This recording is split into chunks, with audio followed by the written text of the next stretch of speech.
On this edition of Talking Preps, we're pleased to be joined by TJ McAloon of TexasHighSchoolFootball.com. Good afternoon, sir. How are you? Doing well. How about yourself?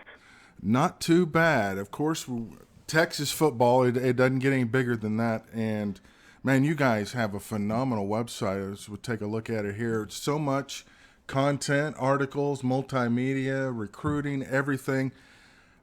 How on earth do you manage to keep up with everything? Because high school football obviously is huge in Texas, but so many schools. I mean, that's just almost an impossible task, isn't it? There are over 7,000 schools to try to keep up with, maintain, talk about this all across our state of Texas. And yeah, the site Texas HS Football and the social media accounts as well.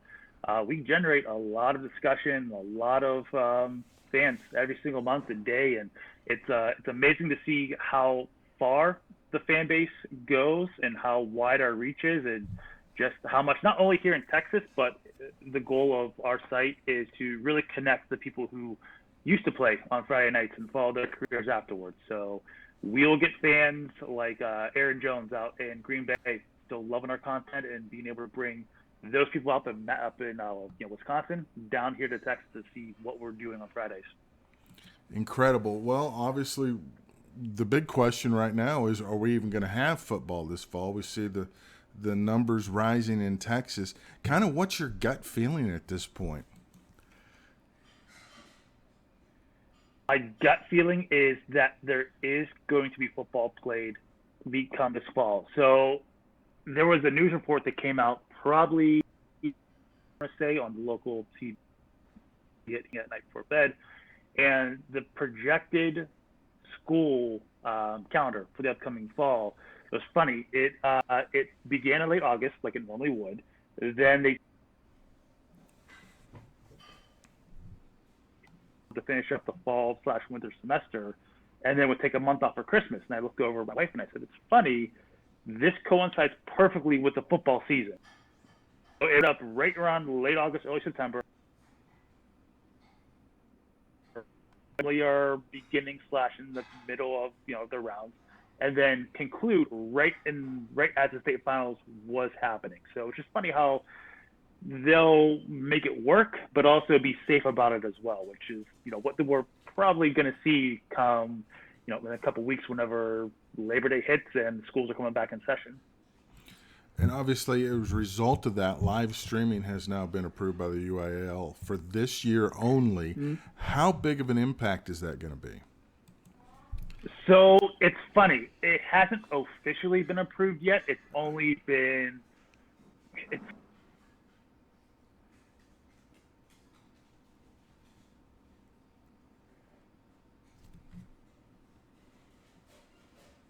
the score. My team's going to be down 7. It's just not a point of when. It's not a point if. It's more when it's going to happen. So they haven't officially lifted that rule yet. It's just a matter of when they officially happen, which makes sense because in the state we still haven't. The governor, he's allowed up to 50% of a live stadium capacity. Like for example, the Cowboys games in the fall. They've talked about having maybe people inside Gerald, 100,000 people. So they've talked about it, but just the way we've seen numbers keep on increasing, it doesn't make sense for people to sit inside of a stand to watch a game being played on Friday nights when they can do it from the comfort of their home and not have to worry about a grandparent coming down with this deadly virus and then taking it home with them because they wanted to see little Johnny play on Friday. So if it's not official, when do we expect that to be official? I don't know, to be honest with you. I know they met last Thursday, the UIL committee, about talking about this. And that's the last time we've heard about it. And if you go on our site, TexasHSFootball.com, we have the official press release out that said, we've tabled it, we're looking for fish from it. So my understanding is that it needs to be approved by Governor Abbott for it to officially be adopted for this year and this year only, because they want to keep the tradition of being able to go out on Friday nights to the high school stadium to watch their team play. They love that the local cheerleading group the kids, looking to raise money for their teams, they're out there selling brisket to the family and friends that are coming to the game, or they want to sell their programs and magazines to help out their club. So that's great, and it's the Texas high school football scene on Friday nights. It's been romanticized so much in movies and TV shows and books. It's really a sight to see all these towns shut down just so they can convene for these stadiums. So they're very hesitant Lucas bands to have an actual broadcast happen on Friday nights. They do it this year only. So if they do it for this year only, then it's just going to be because of this pandemic, and it'll go back to how it is for 2021. Is my understanding for it. Okay, yeah, I mean, it is a 1 year only deal, and that's the thing. A lot of people wonder why Texas has been resistant to live streaming, but as you explained, it's not just the game; it's the whole experience of a Friday night, and that's what they're trying to keep sacred. Correct? Yeah, it's like your pro sports team. For I think football used to be this way. Baseball. My wife is from Indiana and Indianapolis, so they still have this for the 500, to where they will black out the area because they want you to attend the game. I mean, it's a nice rule to have, but really, in my opinion, it's an outdated rule. It's something that worked in the 60s and 70s, 90s part of this year, or the early part of the current century. But now, as we enter into 2020, there's so much technology out there that anybody with an iPhone is basically a live broadcasting partner that they can upload to Twitch, or they can upload to Facebook Live or Instagram Live, and you're there watching the game. So it's better to adapt and get with the times than to be left behind. Yeah, no doubt. So besides live streaming and the hope that we have live football this fall, what are kind of the major storylines that you're watching for Texas high school football this fall? So you want to keep it towards the players and the teams, right? You want to see if North Shore can go for a three-peat like they did last year with going back-to-back despite losing the game happened. You want to see if, like Travis, they can bounce back with not a subpar years. They lost in the they're a perennial powerhouse here in Central Texas, and now with their starting quarterback already committed to go to the University of Pittsburgh, you're wondering how they can really build on that and have a stellar year and make it to the finals. Same with here in Texas again. They won 6A division this year with an amazing defense from Coach Dodge, and will they be able to repeat on that as well? So there's a lot to look forward in there, but the elephant in this room is this pandemic and how that's going to look like, not only for these bigger schools, but some of these smaller schools that are your 1A schools that are six men. What are those tiny little teams going to look like? And when they do make it to state finals, how much of that talent is going to travel with them to go to Dallas to watch them play? Those Tuesday afternoon games to kick off the state finals, they still drew like 15,000 people because the entire town came out and wanted to support. That's going to be the most interesting story to see, is what this 2020 season is going to look like in the that may wipe out an entire team because of a cluster of infections. Yeah, it's amazing how you mentioned earlier how it's lining up for football season. Everybody is just absolutely starved for sports content, and it's shaping up for football to fill that void. So how much, in your estimation, how much pressure is on officials? Because they want to play, but you want to be safe. But man, that pressure of we need it and everybody's just jonesing for football hard, it kind of puts officials in a little bit of a tight spot, doesn't it? It does. Exactly right about that. Because, like here in Texas, there's a lot of, numbers are going up, but hey, we gotta keep everything open. We gotta keep business as normal as it is. Gotta keep moving and going on. So I think it more relies on.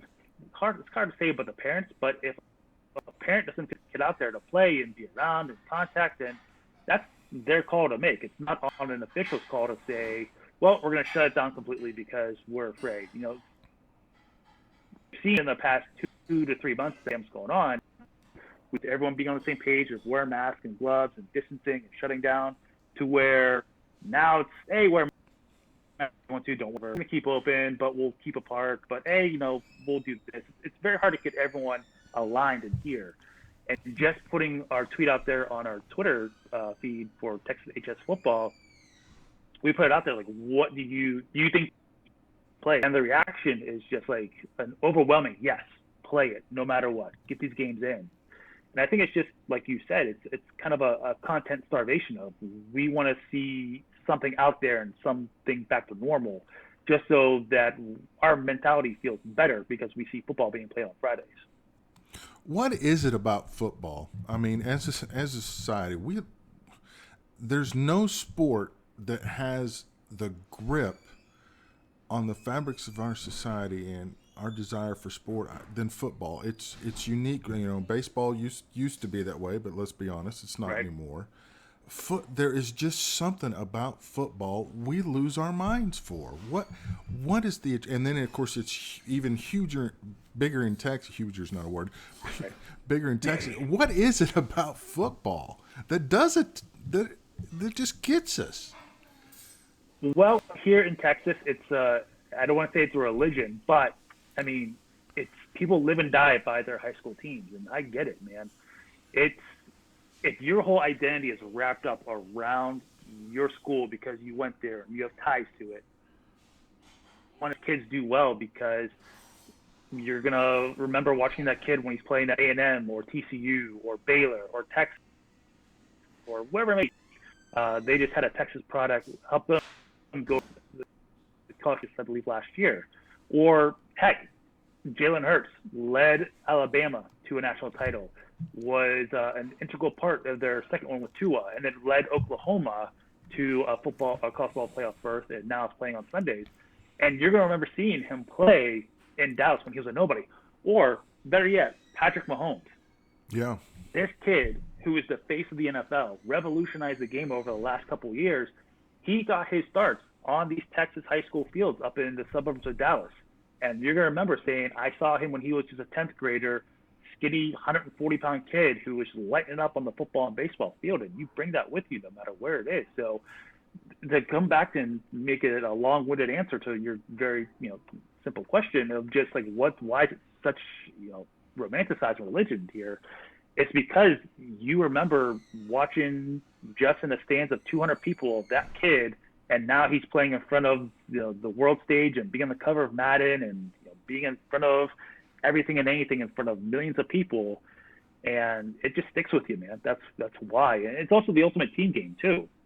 One wrong step from an offensive lineman and your quarterback's being just creamed by a defensive lineman coming through the line, and it could ruin your entire season. So it's the game where do their job at the right way, at the right moment, to the best of their ability, and if not, then you're not going to succeed. Fair point. Let me give the Twitter a look at the Twitter. There's Texas High School Football's Twitter. It's just Texas HS Football. All sorts of great content on there and tweets and everything, and the same thing goes for the website as well. And again, just tons of content. You can never have enough content when it comes to high school football, no. Especially in Texas. It's not possible, is it? It's like a never-ending treasure trove of stuff to talk about. So, especially with the pandemic too, it's really helped out with just seeing where we're at and what this new world's going to look like in a couple months. And recruiting starting even earlier now with early recruiting season in December. Early commitments, I believe, happened that first week of January after the new year. Plus, you have National Signing Day in February, and then who's going to take over what positions come the spring when those camps open. But we get at the end of March or beginning of March, and even now, summer camps are starting to open. So to see where kids are lining up at before we know it, it's going to be that last week of August, and week one will be around the corner. As of now, I mean, who knows?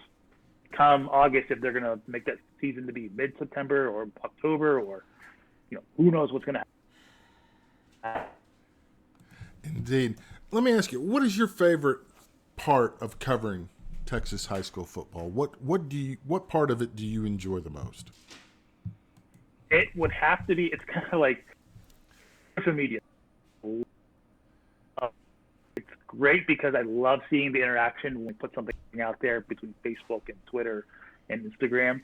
But also, it's just amazing how you can put one small thing out there and you're like, oh, this is no big deal. And next thing you know, it just mushroom clouds into a whole, people discussion back and forth. And they really get wrapped in detail. And we're just trying to bring you the story. We're not trying to bring one agenda to another agenda. It's just telling you what happened, you can make it your own conclusion. So I think that's the fan base. They're so rabid and they love it so much. And that's probably my favorite part of this game. Excellent. Well, do you have time real quick to play our quick quiz? I always have time for a quick quiz. All right, here we go. Especially with that music. Yeah.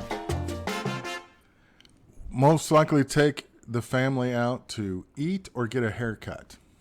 First thing, post-quarantine.